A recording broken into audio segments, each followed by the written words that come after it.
நண்பர்கள் அனைவருக்கும் வணக்கம். நம்ம சேனலில் அனைவரும் பயன்பெறும் வகையில் பல பயனுள்ள தகவல் எப்படி பண்ணிருக்கோம். இந்த வீடியோவில் 1/5/2026 2026ஆம் ஆண்டு மே மாதம் 1ஆம் தேதி முதல் சிலிண்டர் முன்பதிவில் திடீர் மாற்றம் சற்று முன் வெளியான முக்கிய அறிவிப்பு.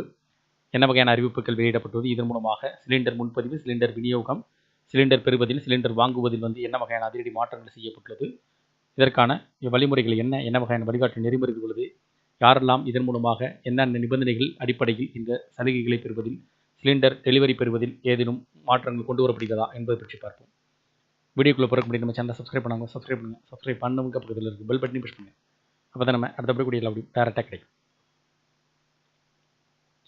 ஒவ்வொரு மாத தொடக்கத்திலும் சிலிண்டர் விலை மாற்றம், சிலிண்டர் முன்பதிவு செய்வதில் பின்பற்ற வேண்டிய புதிய நடைமுறை மாற்றங்கள், அது பற்றிய அறிவிப்புகளையும் அது சார்ந்த தகவல்களையும் வெளியிடப்பட்டு வருவது குறிப்பிடத்தக்கது.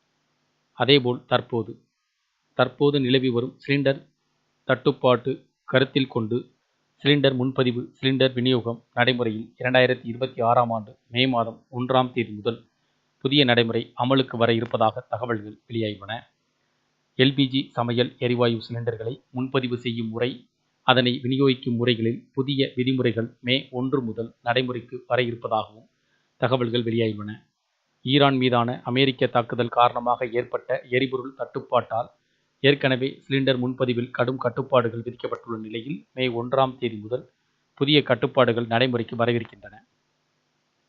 ஈரான் அமெரிக்க போர் தொடங்கிய பிறகு வீட்டு உபயோக சிலிண்டர் விலை ரூபாய் 60 வரை உயர்ந்தது. வணிக சிலிண்டரின் விலை 3 முறை உயர்த்தப்பட்டுள்ளது.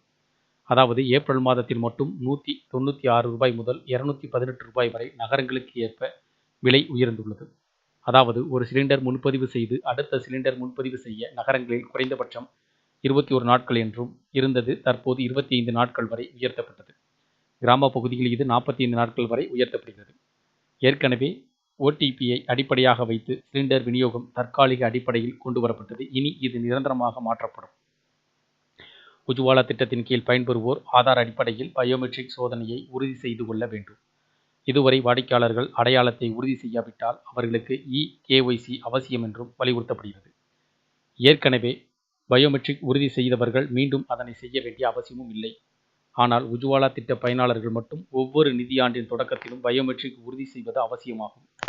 சிலிண்டர் விநியோகத்தை நிறுத்தி விரைவில் குழாய் மூலம் எரிவாயு விநியோகத்தை உருவாக்க மத்திய அரசு முயன்று வருகிறது.